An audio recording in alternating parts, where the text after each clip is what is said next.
Avustralya'da ehliyet nasıl alırım? Sorulara gel. Ahiret sorularından bir tanesi daha. O zaman dedim ki ehliyet nasıl alınırmış, bu işin ustasından öğrenelim dedim. Sizden ufak bir ricam var. Cortz Türkçe bilmediği için bu interview yani görüşmemiz İngilizce olacak.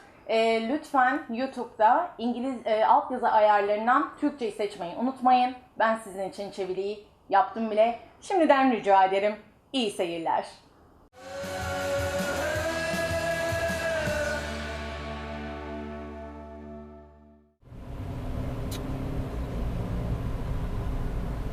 Okay, so at the traffic lights, we'll turn right. Okay. These ones here. Yeah.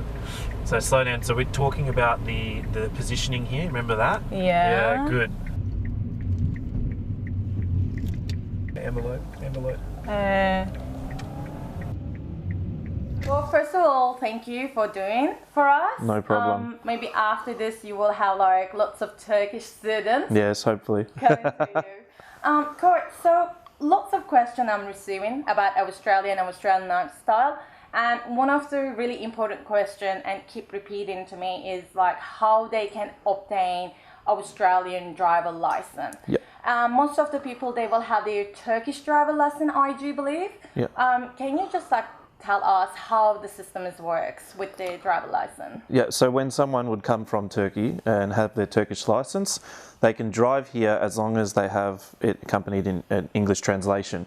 And then they're able to drive here on their overseas license, but depending on their visa. So if they have a temporary visa, they can drive with their overseas license. But if they have a permanent visa and they're living here, then they have 6 months to drive a vehicle on their overseas license. After 6 months, they will need to complete the VicRoads drive test on their Turkish license. And if they fail, then they will need to get a learner permit. If you don't have a Turkish license and you come here, you'll need to get a learner permit immediately, and then you go for your drive test on your learner permit. Yeah, exactly. And then the one thing when you were just saying that, I was thinking that like also guys, it's really important always carrying your like translated driver license unless if it's English. Yep. And then one is the thing is just like unfortunately this is what I know. It might be changed. It's better to have a look on VicRoads website. Turkey is not a recognized country at the moment as like driving experience. So eventually, if you want to be permanent here, which most of us want to do it, so eventually you will need to sit down for this test. Either way, like when you're temporary, that's fine. You can use your overseas driver license. It's all good. But once you're a permanent resident and you want to drive, you need to go to Cortz. Yeah, they will. Yeah. How about the people who have no like driver license at all, like from Turkey or from EU, anything? So when they come here, they will need to sit the learner permit knowledge test, and they will need to get their learner permit and then go for the drive test with VicRoads to get their probationary license. Oh, okay. Yeah. So what is this learner test?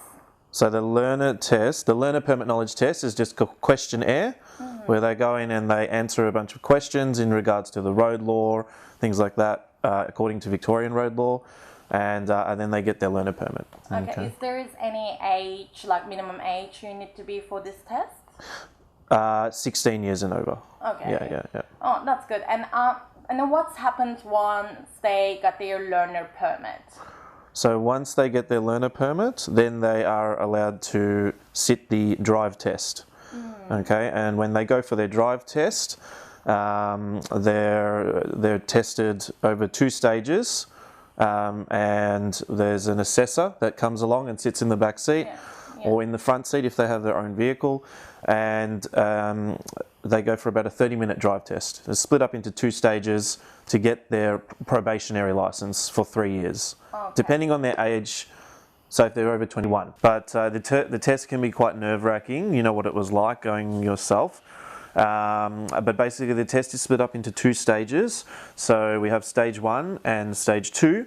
And in stage 1, we do, the testers will make the applicant do a couple of lane changes and just driving around the back streets, left turns, right turns, and doing a reverse parallel park or a 3-point turn, depending on the testing area. They'll do one or the other, okay? And then they'll pull you over and add up your scores because they're scoring you on certain things, and that could be, with the scoring is to do with looking at your mirrors and your positioning on the road. That's very important. And then they'll move on to stage 2, and then stage 2 is more complicated tasks. Lots of right turns, especially at traffic lights, and lane changes again, and maybe merging or driving at higher speeds. So in some testing areas you can get up to 80 kilometers an hour and do lane changing, so that can be quite challenging as well. And then on the test, of course, you can fail for certain things, and you can get critical errors, okay? And you're only allowed 2 critical errors throughout the whole test, but in stage 1 you can only get 1 critical error. In stage 2 you can get 2 critical errors, and when the students come for their test we talk more about that and what they can get critical errors for, such as not stopping at a stop sign or failing to indicate when they need to indicate and things like that. You're going to do a reverse park. So we talk about reverse parking on the test. Only in Carlton you only have to do a reverse parallel park. In Carlton, sorry, you only have to do a reverse parallel park. Yeah. At the white car you can do a reverse park. Closer. Do you remember what to do for the reverse park? No, I really don't, because I haven't been reverse parked for ages. Alright, so let's go through it from the beginning. So obviously into reverse. Yeah. We've got a good position here where we're a bit behind this white car. Yeah. So I want you to turn to the left, 1 circle of the wheel, of the steering wheel. Wait. So signal back on and 1 circle to the left. 1 circle. Yeah. Good. And checking for vehicles, because you must give way in reverse. Yeah. Okay, good. Let's get back to our angle, which was 12 and 2. So coming back and bringing the vehicle's body, to a 2 o'clock position. Keep coming. Here, so sort of where my hand is there. Yeah, perfect. Okay, cool. In the little mirror, you can see how close or far you are to the curb. So you got to make that judgment. Are you far away from the curb? I'm far away. Close. Yeah, cool. So straighten your wheels. So go 1 circle back and then roll back. Don't worry about too much about the signal. Getting a bit closer and then stopping there. And let's go full lock right. Good. Oh, okay. Now usually we do it all in one motion, but when you're practicing, it's a bit of stop, start, stop, start. I want you to just keep bringing it back till it's straight. Good. Stop there. Into drive, straightening your wheels, and roll forward till you can't see the rear bumper anymore, or just till we're about 1 metre behind. That's perfect. Oh, I like that. Park handbrake up. And then usually on the test, obviously, remember they'd open the door and look and they'd go, oh yeah, that's really good. Okay. Can you a little bit explain about this crazy Melbourne traffic, like maybe how we can do, or like how people deal with the trams? Because in Turkey, we are not sharing the roads with the trams, and it's pretty much like pretty hectic, crazy traffic. Yep. And it's a bit shame to say this, but the pedestrians doesn't get respectfully treated by the drivers. Yeah. So how is Melbourne? What is the difference, and how you can help these international people with driving? So when someone, an international driver comes over, it's important that they go for a drive in the inner city, and then they learn with a professional like myself and drive around with the trams and learn how to operate their vehicle on the tram tracks. How do you turn, and how long are you allowed to drive on the tram tracks, and understand that also trams have priority in Melbourne most of the time, and that we have to give way to the trams when we can and let them go first. And in terms of pedestrians and things like that, obviously when pedestrians are getting off trams, we've got to give way to them. And when we're turning at an intersection into a road, we've got to give way to pedestrians that are crossing the road. So there's lots of things going on that we have to deal with. And you know, the best way to understand all that is to learn about it through professional tuition or lessons. Yeah. Yeah, I know that because actually Cortz and Adam, they taught me how to drive a car. And he usually took me this crazy place like Carlton, Brunswick, where we mostly shared the road with a tram and cyclists. Yes. Do you want to talk about a little bit cyclists? Because in Turkey we don't have them, and it's just so easy to, forget about them when we're driving. So driving in Melbourne, there's cyclists everywhere. And during the peak times as well, there's a lot of people on their bikes riding to work or riding to school and things like that. So in Melbourne and around Australia, there's lots of bike lanes, so that cyclists have dedicated lanes that they can ride in, and we must be wary of them because they're much more vulnerable than us. So when we're driving along and we want to cross over a bike lane or turn left, we always need to check and see if there's a cyclist there. Most of the time the cyclist will ride past, but by law, the cyclist is actually meant to give way, but regardless, because they're so vulnerable, we will usually slow down and let the cyclists pass. So always being very, very cautious around bike lanes and when we're turning left, because there could be cyclists there. And in inner city, that's where they are dominant, and then in the country and things like that, you will see them every now and then, but not as often. Yeah, I always get paranoid about cyclists. Yeah. Need to say. And the one funny question. In Turkey, the traffic is opposite. So in here, driving from left side. Yes. How do you deal with your international students in terms of when they need to swap the traffic side? Yeah, it takes practice. That's the best thing I can say. And also just understanding that, we drive on the left side. So to always understand that you need to keep left and stay more left, especially when you're on a two-way road and you've got the oncoming traffic on the right-hand side, down just like a back street or something like that. They need to understand that, yes, we're on the left, always on the left, and the oncoming traffic is on the right. Yeah. So it can be quite difficult, but after they drive for a while with me, they start to understand it and it goes away. Yeah, and they're fine. So turning right, obviously when we come up, at an intersection, we need to turn right of centre. So there's always a centre part to the intersection, and it's all about our positioning. And we don't want to block the oncoming traffic trying to go straight, and we must give way to that oncoming traffic going straight or turning left down the road. So it's a tricky one, but when they come out and do lessons, they will understand how to do it, and it takes a lot of practice. So with the right turns as well, it's all dependent on whether our lane is actually next to the oncoming lane, or is there something blocking us in the middle, like an island or something like that, and then that will change the way we approach and enter the intersection and our positioning. Yeah, it's maybe you guys just realized that a few times Cortz highlighted the practice and getting like a professional help to understand this crazy traffic. When I say crazy traffic, it's not like Turkey's crazy traffic. It's still pretty much in order to go, but it's definitely a practice. So one of the things people were asking that who can they go for driver license lessons, and how many lessons do they need and how much it's roughly gonna cost them.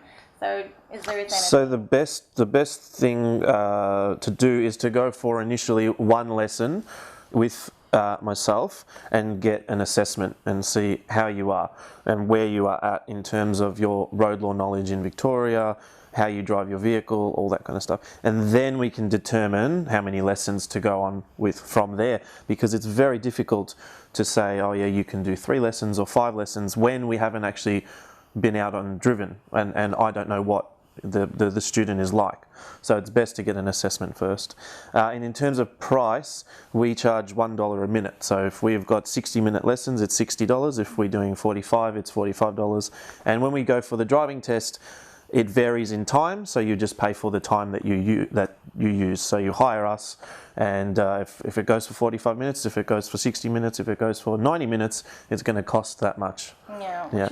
That's actually pretty good, actually. And some driver lesson schools they might do the package thing, but it's kind of like even if you fail the test, you still have to pay like those 90 minutes and you just use it for the 10 minutes of that. Yes. I mean, I passed it the very first attempt. She did.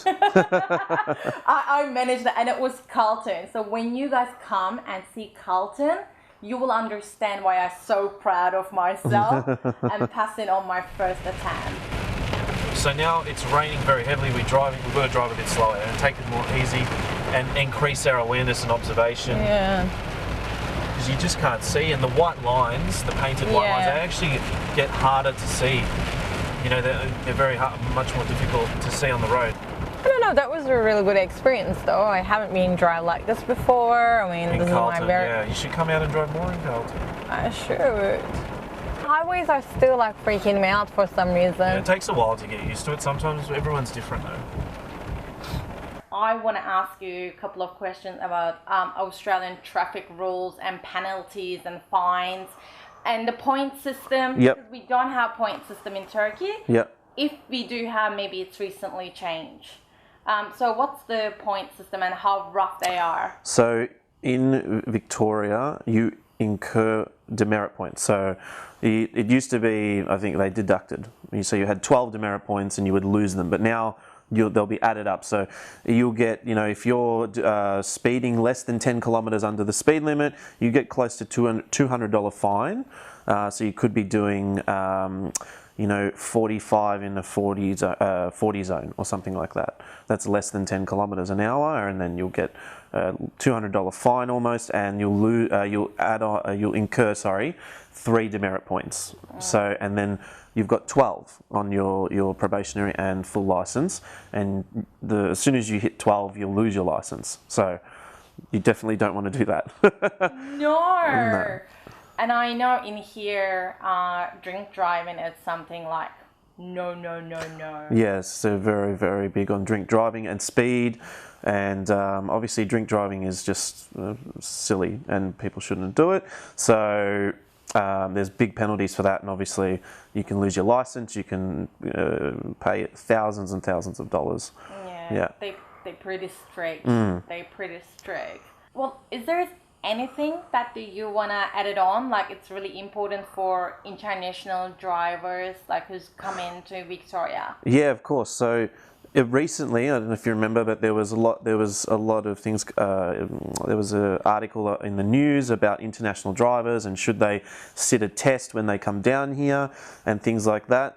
So because there was a few crashes over the Christmas holidays with international drivers driving on the wrong side of the road, not obeying stop signs and things like that, and there was a few deaths. So it was terrible. So it's really important for international drivers, just even if they do think they're a good driver and everything like that, just take a couple of lessons with myself and other driving educators in the inner city on freeways and country roads, just to get used to Australian roads, but also how to tackle them, in the best way possible. And all I can say is just, guys, like don't afraid. If you don't have a driver license, like when I used to, I didn't have it. Just like go for it. It's still a bit easy when you focus on it. Like if you're careful, if you're dedicated, if you just like go to right people like they just like teaching you. And then you will be a safe driver. This is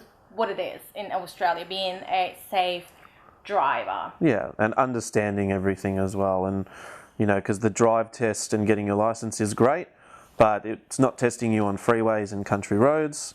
So there's a lot in the drive test that they don't test you on, which it's important to get prior education and training for.